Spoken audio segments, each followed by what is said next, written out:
নমস্কার বন্ধুরা, হাসবে বাঙালির গোপাল ভাঁড় সিরিজের নতুন গল্পে আপনাদের স্বাগত। আজকের গল্প হলো, একদিন রাজদরবারে একজন সঙ্গীতকার বড় ঢোল নিয়ে এলো। সে বলল, মহারাজ, এই ঢোলটা জাদুর মতন, এটা সবচেয়ে মিষ্টি গান বাজায়, কিন্তু শুধু যখন এটা পুরো চুপ থাকে। রাজা অবাক হয়ে জিজ্ঞেস করলেন, এ কী বলছো? গান বাজায় কিন্তু শব্দ নেই, এটা কি করে হতে পারে?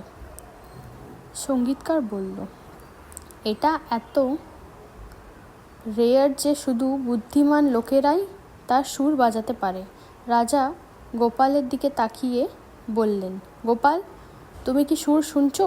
গোপাল হাসতে হাসতে উত্তর দিল, নিশ্চয়ই মহারাজ, আমি স্পষ্ট শুনেছি। এই ঢোল গান গাইছে, আমি খালি কিন্তু সম্মান চাই।